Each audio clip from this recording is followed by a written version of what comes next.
우리가 너무나 잘 아는 주옥 같은 말씀이 오늘 우리 본문의 말씀입니다. 계속해서 우리가 세례 요한에 기록된 말씀을 가지고 지금 계속 연결해서 나누고 있는데요. 지난번까지 말씀드린 것은 세례 요한이 그의 인생의 목적이 무엇인가 라는 것에 대해서 분명하게 말씀을 드렸고, 또 그 말씀은 우리에게 영적으로 도전이 되었습니다. 그건 다름 아닌 빛의 증인입니다. 세례 요한의 목적은 곧 우리의 목적입니다. 왜냐하면 세례 요한도 예수님만을 바라본 사람이고 우리 또한 예수님만을 바라보는 사람들이기 때문입니다. 그렇다면 예수님을 바라보는 세례 요한이 그랬듯이 예수님을 바라보는 우리도 동일한 인생의 목적, 우리의 삶의 목적, 우리가 하는 모든 일들의 목적을 가져가는 것이 그것이 하나님의 뜻이고 성경적이다. 이렇게 말씀드릴 수 있을 거예요. 우리가 그리스도인으로서 우리의 삶을 영위할 때 성경적 삶을 산다라는 것이 굉장히 중요합니다. 성경적 삶을 살아가려고 애쓰는 것이 우리에게 필요한 일이죠. 그 성경적이라고 할 때 한마디로 표현하면 말씀입니다. 말씀을 우리 삶의 중심에 놓고 말씀을 우리의 가치로 놓고 말씀한 대로 우리의 삶에서 그것을 녹여내서 우리의 삶 가운데 실현시키려고 애쓴다면 그건 분명히 예수님을 바라보는 삶입니다. 그러나 말씀은 말씀대로 있고 성경책은 성경대로 있고 우리의 삶은 우리의 삶대로 따로따로 있다라고 한다면 우리의 삶은 결코 교회는 다니지만 성경적인 삶이라고 이야기할 수 없습니다. 그렇다고 한다면 우리는 그리스도인이라고 말하기도 부끄러울 지경입니다. 왜요? 그리스도인은 그 중심에 예수님이 있는 사람들이기 때문입니다. 그리고 그들은 하늘의 시민권을 갖고 있는 사람들이고 하늘의 시민권을 갖고 있다는 얘기는 하나님과 함께 한다는 얘기예요. 하나님과 함께 한다는 얘기는 우리가 보고 있는 요한복음의 논리로 본다면 하나님과 함께 한다는 얘기는 그건 뭔 얘기예요? 말씀과 함께 한다는 얘기와 똑같습니다. 그래서 우리가 이 세례 요한이 걸어간 길을 우리가 지금 굉장히 계속해서 연이어서 지금 제가 다루고 있는데 이걸 쉽게 뛰어넘지를 못하겠어요. 왜냐하면 예수님이 오셔서 공생애의 사역을 본격적으로 펼치시기 전에 이미 세례 요한은 모든 본질적인 이야기를 지금 다 하고 있어요. 근데 우리가 성경의 이야기를 통해서 다 알다시피 세례 요한은 이미 예수님이 오시기 전부터 내 뒤에 오시는 예수님이 어떤 분이신가 하는 것을 이미 다 밝히 드러내 줬는데도 공생의 기간 동안 인간들이 보여준 모습을 보면 세례 요한의 이야기는 세례 요한의 이야기고 나는 나대로 살고, 다른 얘기로 하면 뭐예요? 세례 요한이 얘기한 신앙의 길은 세례 요한 이야기고 나는 나의 신앙의 길을 가고 그 범주에서 한치도 벗어남이 없는 것이 예수님이 오신 이후에 이스라엘 백성들, 특히 종교 지도자들이 보여줬던 그들의 행태이기 때문에 우리는 그렇게 이야기할 수 있습니다. 우리가 예수님이 누구신가를 아는 건 매우 중요합니다. 내가 예수님이 누구신가를 당연히 아는 것 같죠? 그러나 예수님이 누군지를 모르고 삽니다. 예수님이 누구인지를 아는 것은 두 가지 차원에서 점검이 돼야 돼요. 예수님을 안다는 건 첫 번째, 그분이 오신 목적이 뭐냐면 나의 죄를 구원하기 위해서요. 그거 각도에서 예수님을 아는 게 진짜 아는 거예요. 나의 죄와 연결되지 못한 상태에서 예수님을 안다고 얘기하는 것은 미신에 불과합니다. 왜? 나의 죄와 연결되지 않아서 예수님을 안다라고 할 때 그 예수님은 어떤 하나님이에요? 그렇죠? 나에게 복을 갖다 주는 예수님. 나의 문제를 해결해 주는 예수님. 거기에서 한치도 벗어나지 않을 것이기 때문에 그렇습니다. 두 번째, 우리가 예수님을 안다고 할 때 어떤 각도에서 반드시 알아야 되냐면 나와 예수님과의 관계에서 예수님이 누군가를 알아야 돼요. 그냥 교과서에 나오는, 신학 교과서에 나오는 예수님은 이러이러한 분이다 라는 차원에서 예수님 이해가 아니라 나와 예수님과의 관계 속에서 예수님은 누구인가 라는 것을 내가 분명히 알아야 됩니다. 그래서 우리가 예수님을 안다고 할 때 이 두 가지 차원에서 예수님을 정확히 알아야 됩니다. 반드시 기억하기 바랍니다. 그리스도인이라면 이 두 가지 관점에서 벗어나면 그때부터 모든 것들이 다 잘못 돌아가기 시작합니다. 엉뚱한 대로 돌아가기 시작합니다. 그래서 본질이 아닌 것을 본질처럼 따라다니게 됩니다. 우리가 분명히 기억할 수 있기를 바랍니다. 이런 관점에서 우리는 우리의 신앙과 믿음이 쫓아가야 할 진리는 무엇인가? 분명히 깨달아야 하고, 그와 같은 맥락 속에서 제가 오늘 말씀의 제목을 이렇게 붙였습니다. 우리가 쫓는 믿음은 무엇인가? 내가 쫓아가는 믿음은 무언가? 그래서 그 옆에 부제목을 달아놨어요. 은혜와 진리냐? 아니면 율법이냐? 여러분, 예수님을 안다는 것은 율법으로 알지 않습니다. 은혜와 진리로 압니다.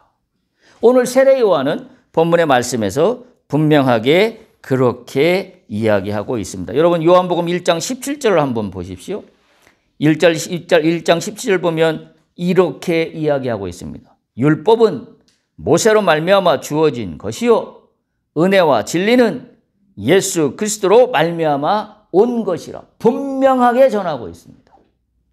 그러면 답은 다 나온 거죠. 우리는 무엇을 믿음에 내가 추구해야 될 방향으로 놓고 가야 될까?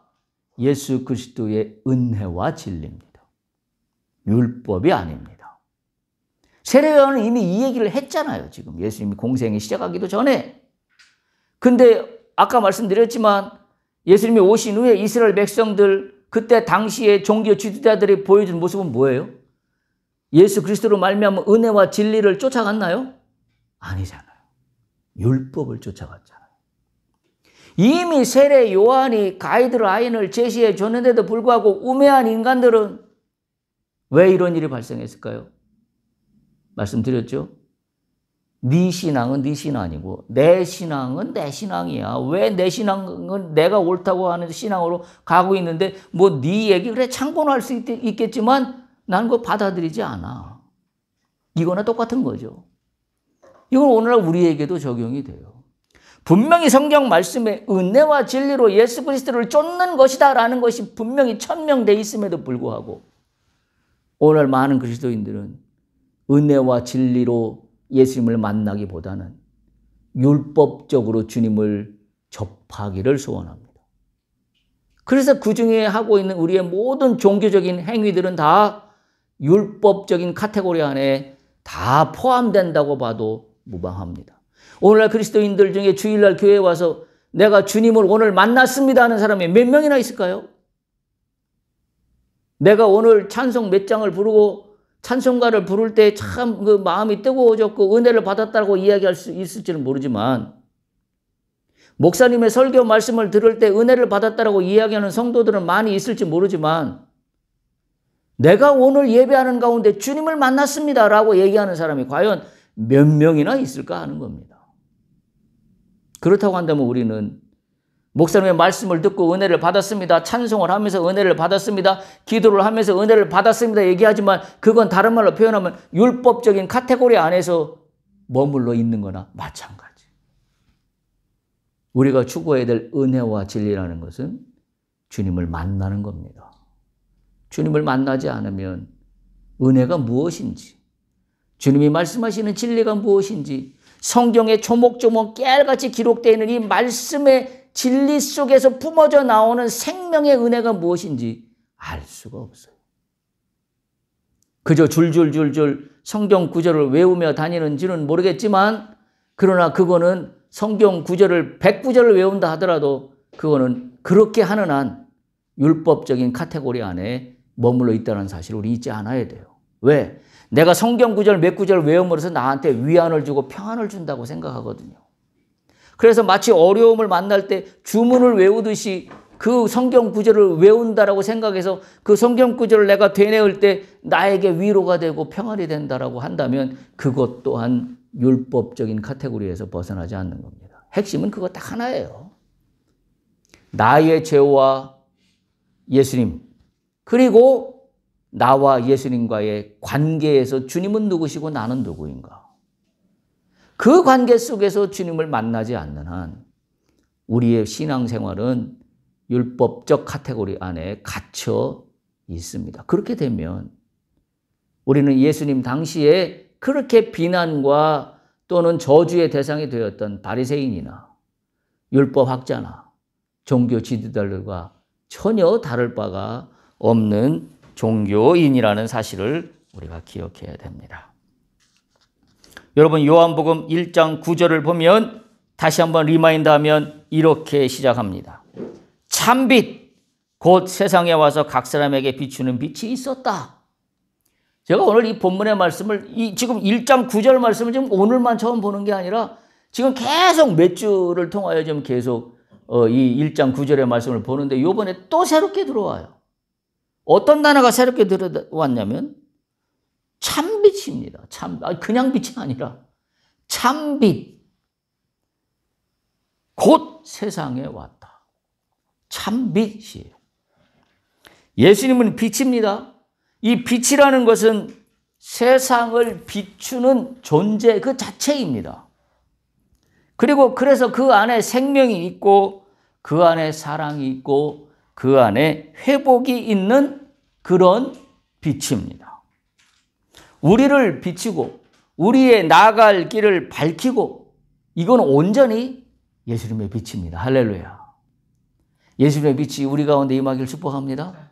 환하게 나에게 들어올 때 나의 길이 밝히 열려집니다. 밝히 열려져요. 참빛입니다.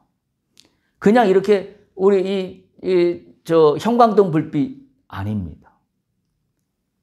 좋은 샹들리에에 달려있는 그런 불빛도 아닙니다. 이 불빛은 어떤 불빛이에요? 진리의 불빛이에요. 진리의 빛입니다. 그래서 참빛이에요. 이 진리의 참빛은 뭘 밝혀줄까요? 빛은 환하게 비추잖아요. 무엇을 밝힐까요? 내가 나갈 길을 밝힙니다. 그래서 참빛이에요.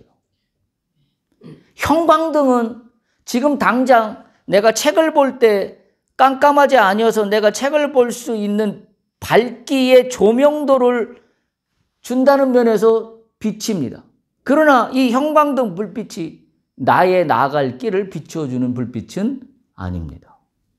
독서하기에 적당한 불빛, 아니면 길을 걸어갈 때 넘어지지 않도록 도와주는 불빛. 참빛은 이건 진리의 빛이기 때문에 나아갈 길을 비춰줍니다.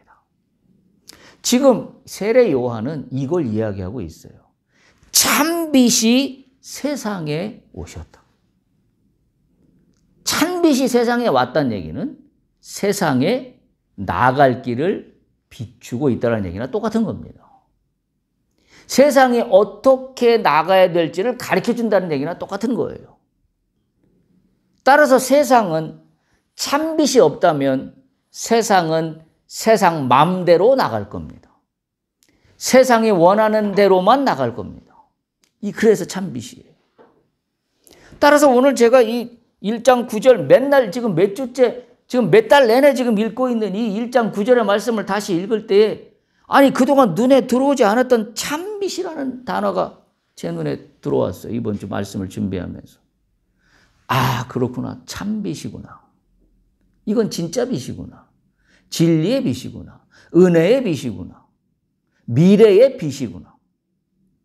내가 무엇을 해야 될지를 가르쳐주는 빛이구나. 참빛이에요. 왜 참빛이라고 했을까요? 우리가 지금 요한복음 말씀을 지금 계속 나누고 있기 때문에 우리는 충분히 이 참빛이 어떤 의미인지를 우리는 깨달을 수 있습니다. 영어 성경에 보면 이 참빛을 뭐라고 번역해놨냐면 The True Light이라고 번역해놨어요. True라는 단어를 씁니다. 진짜 빛이란 얘기죠. 진실된 빛이란 얘기죠. 그냥 라이트가 아니라 The True Light예요. 그냥 빛하고 참빛하고 무엇이 다를까? 그 생각을 하게 됐습니다. 요한복음에 우리가 지금 1장 1절부터 쭉 진행되어 있는 이 레러티브 요한복음의 방식을 보면 참빛이 무엇인지를 우리는 쉽게 짐작할 수 있어요. 참빛이 뭐예요? 말씀이에요. 말씀. 참빛은 세상에 비추고 있는데 세상은 뭘로만 제대로 갈 수 있냐? 말씀으로 갈 수 있습니다. 만약 말씀이 없다면 세상은 갈 방향을 잃어버립니다. 우리 인생도 마찬가지죠. 지금 세례 요한이 보여주는 것처럼 말씀을 중심으로 한 그의 뚜렷한 인생의 목적이 있기 때문에 그는 그의 역할이 무엇이며 그가 해야 될 미션이 어디까지인지를 정확히 알 수 있어요. 알고 있습니다. 우리에게도 이 참빛이 나의 인생길에 분명하게 있다면 나의 미래는 이 참빛이 밝힙니다. 말씀이 밝힙니다. 그러나 우리의 앞길에 만약 말씀이 없다면 우리는 무엇을 중심을 잡고 살아갈까요? 한번 생각해 보세요.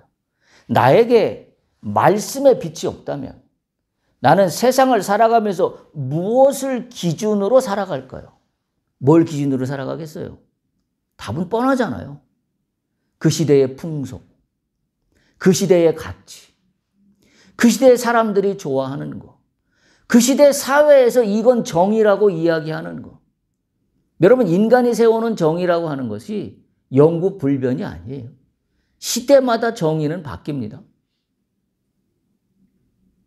간단히 얘기하면 그런 거죠. 우리가 불과 1300년, 1500년, 조선시대가 1900년대 초에 끝났으니까. 불과 그 전만 하더라도 그 시대의 정의는 남녀 7세 부동석입니다. 2020년대를 살고 있는 지금 오늘날 우리의 정의는 남녀 7세 부동석이 정의가 아닙니다. 제가 왜 이 말씀을 드리냐면 내가 지금 옳다고 여기는 정의는 그건 빛이 아니라는 거예요. 내가 빛이 나의 기준이 되지 않는다고 한다면 나는 말씀드린 대로 내가 옳다고 여기는 걸 기준으로 세우고 살아갈 겁니다.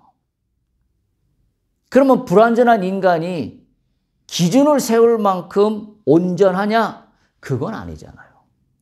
그럼에도 불구하고 나의 판단을 기준으로 삼아서 세상을 살아갈 수밖에 없어요. 왜요?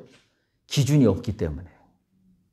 그래서 오늘 제가 이 말씀을 보면서 참빛이라는 말씀은 저에게 굉장히 큰 의미로 다가오고 있습니다. 그런데 요한복음 1장 9절에 보면 이렇게 이어집니다. 참빛 곧 세상에 왔는데 뭐라고 그 다음에 이어지냐면 각 사람에게 비추는 빛이 있었다. 누구에게 비춰요? 각 사람입니다. 또 오늘 제가 이 1장 9절을 보면서 두 번째 들어온 단어는 각 사람입니다.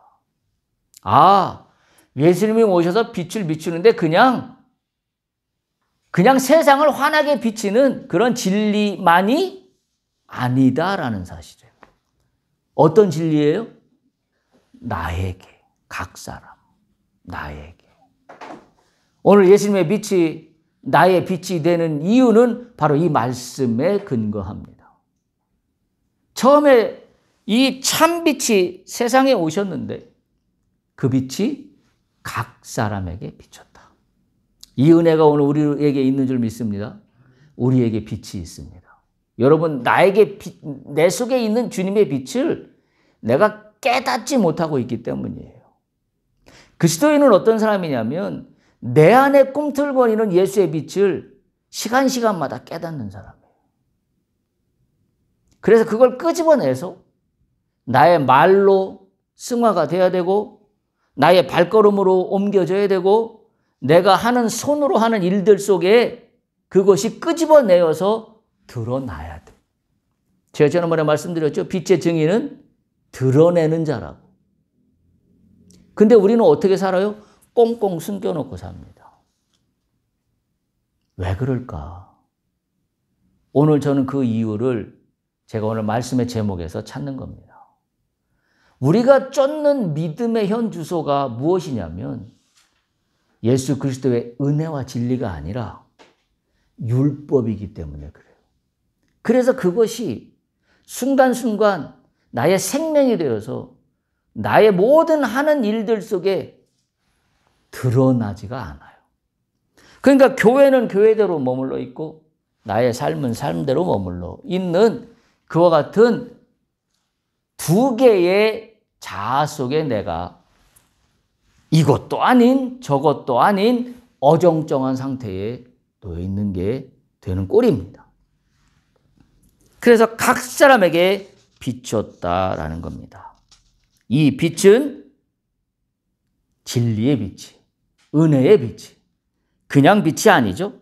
바로 말씀입니다. 그래서 우리가 말씀을 읽을 때에 이 말씀을 읽을 때 그 말씀의 빛이 내 속에 임해야 합니다. 말씀을 읽을 때 그 말씀의 빛이 내 가슴을 뜨겁게 해야 합니다.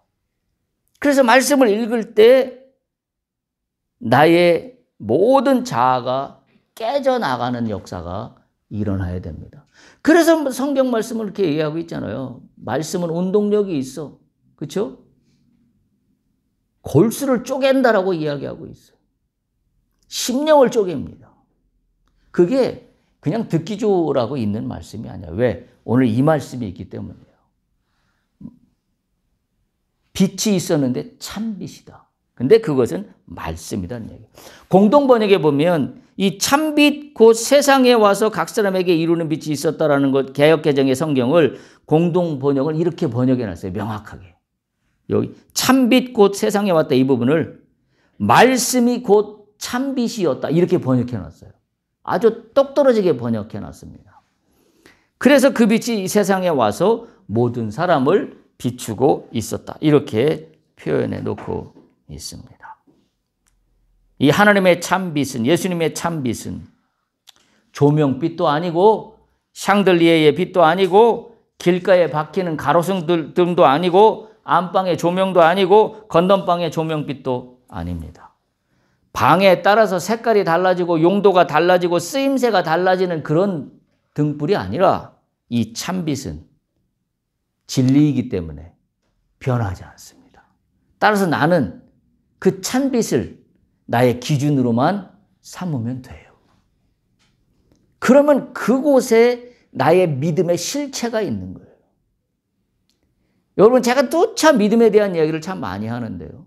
제가 늘 강조하고 제가 즐겨 사용하는 표현이 믿음에는 실체가 있습니다라는 말을 제가 굉장히 많이 합니다. 실체가 있어요. 추상적인 단어가 전혀 아닙니다. 왜? 이 말씀이 빛이기에, 진리이기에 나에게 기준이 되면 그 다음부터는 어떻게 돼요? 이 빛이 나의 길을 환하게 밝혀요. 나는 그럼 믿음으로 그 밝히는 빛을 따라 걸어가면 됩니다. 이게 그리스도인들이 살아가는 방법이고 이게 그리스도인들이 살아가는 진리이에요. 삶의 태도입니다. 그래서 우리가 오늘 본문으로 삼고 있는 갈라디아서 2장 16절을 보면 이렇게 기록하고 있어요. 사람이 의롭게 되는 것은 율법의 행위로 말미암음이 아니요 오직 예수 그리스도를 믿음으로 말미암는 줄 알므로. 기가 막힌 말씀입니다. 사람이 의롭게 되는 것은 율법의 행위로 말미암음이 아니요 오직이라는 단어를 쓰고 있어요. 예수 그리스도를 믿음으로 말미암는 줄 알므로. 그 다음 결론이 나와요. 우리도 그리스도 예수를 믿나니 이는 우리가 율법의 행위로서가 아니고 그리스도를 믿음으로써 의롭다함을 얻으려 함이라. 그리스도를 믿음으로써 의롭다함을 얻는다는 얘기는 다른 말로 표현하면 뭐냐면 지금 제가 앞에서 말씀드린 참 빛을 나의 기준으로 삼는 거예요. 그러면 그것이 곧 뭐예요? 하나님이 보시기에 나를 의롭다 여기는 믿음이 되는 겁니다. 여러분 믿음을 잘 이해하셔야 돼요. 그냥 내가 믿나이다 이게 믿음이 아니에요. 뭐가 하고 싶은 게 있어요? 이걸 내가 믿어야지. 예. 이게 믿어야지. 여러분 많은 설교자들 중에 잘못 해석하여서 말하는 대로 믿어진다라는 걸 주 진리로 이야기하는 분들이 꽤 있습니다. 말하는 대로 믿어지는 게 아니에요. 바라보는 대로 믿어진다도 아닙니다. 말하는 대로 이루어진다? 아닙니다. 그건 성경적이지 않아요.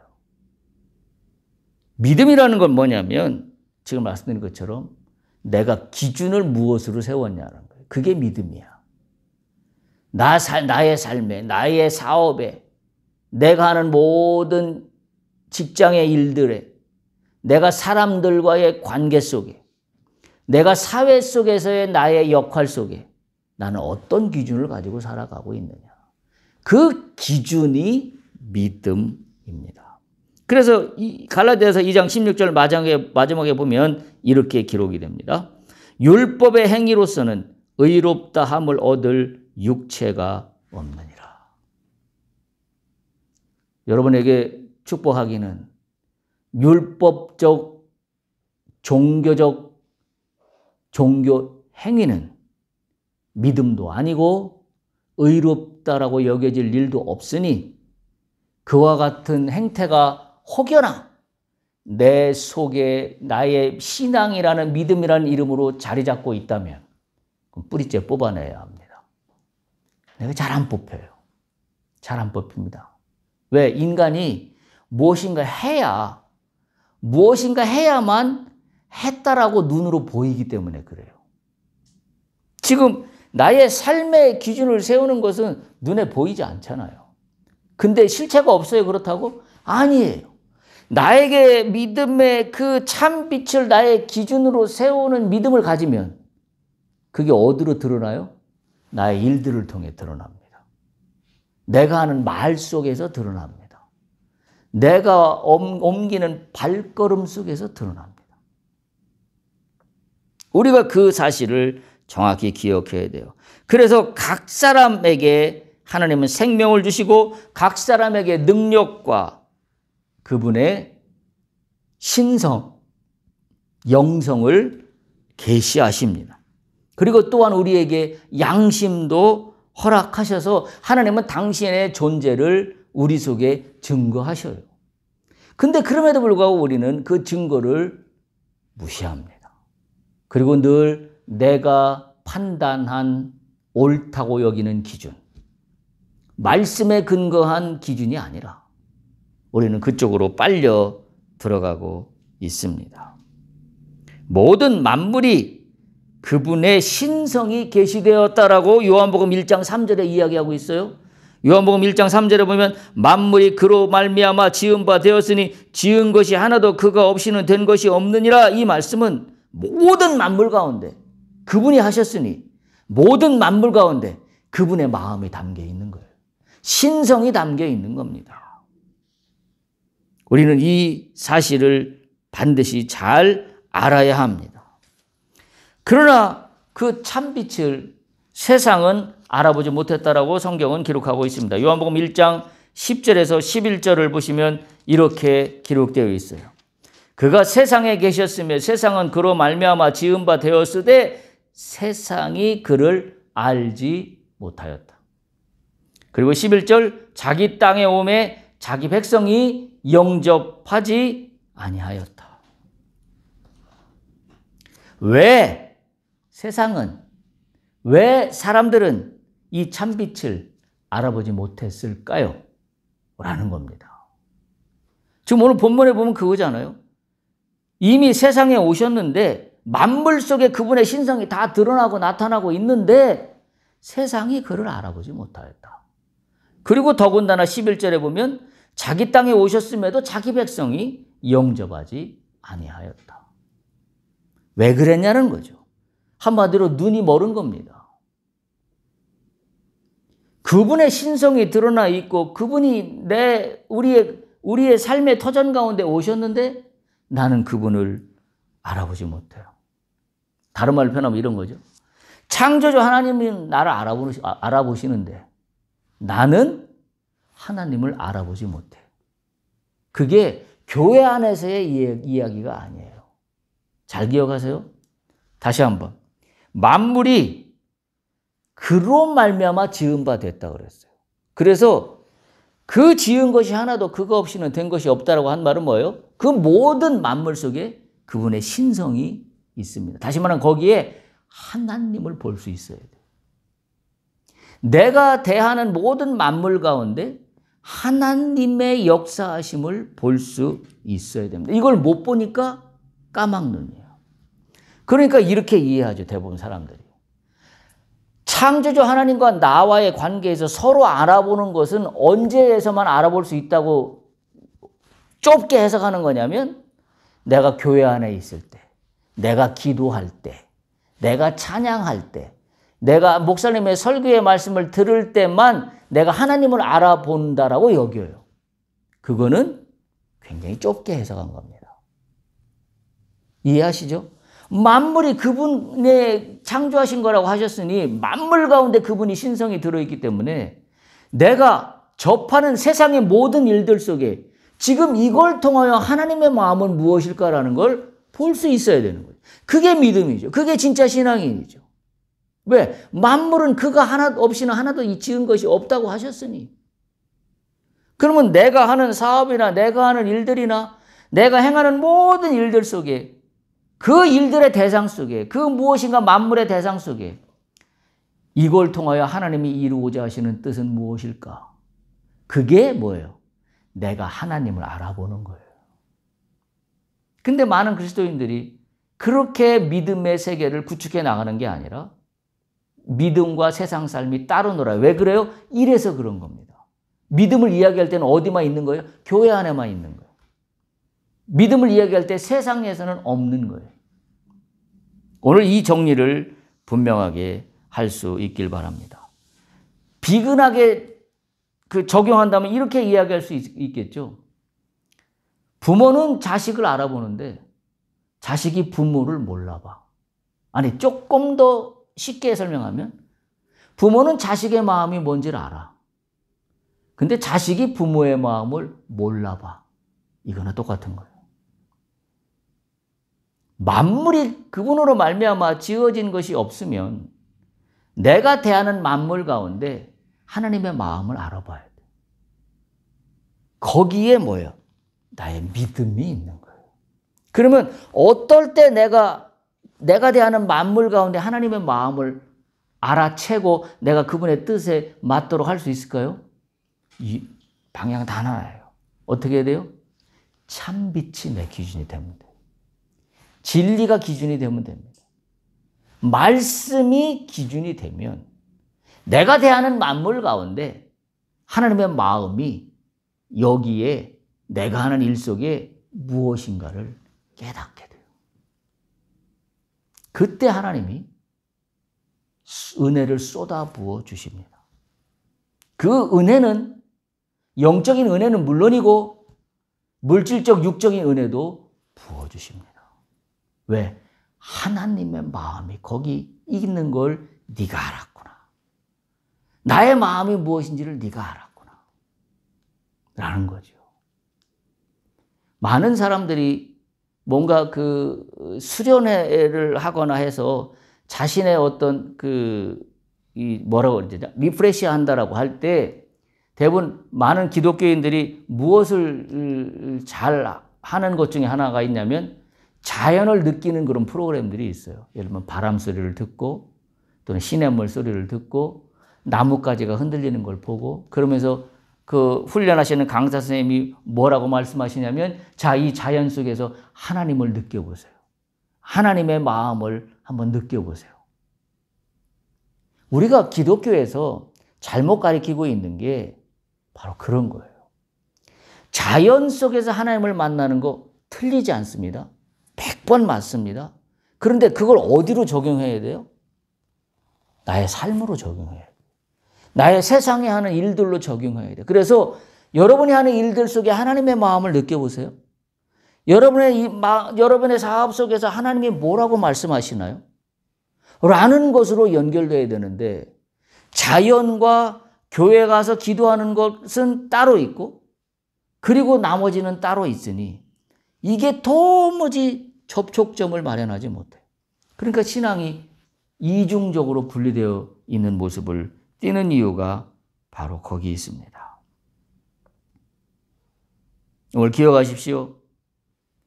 하나님은 우리의 마음을 알아보고 계신데 나는 하나님의 마음을 모르고 있다는 사실입니다. 그 이유는 오늘 말씀의 제목에서 우리는 짐작할 수 있습니다. 내가 쫓고 있는 믿음이 율법적이기 때문에 그래요. 성경적이지 않습니다. 은혜와 진리 위에 쫓는 믿음이 아닙니다. 그렇기 때문에 우리는 하나님의 마음을 깨달을 수 없어요. 그래서 답답한 거죠. 까마득한 거죠. 우리가 이와 같은 관점에서 오늘 참 빛, 또 true light, 다른 말로 표현하면 말씀, 그것이 나의 인생의 기준이 된다는 사실을 우리가 반드시 깨달으면 우리는 그 빛으로, 그 빛이 지시하는 대로 우리는 걸어가면 됩니다. 그때 하나님이 부어주시는 은혜와 진리의 은총이 차고 넘치는 줄로 믿습니다. 이 말씀을 다음 주에 또 이어서 가도록 하겠습니다.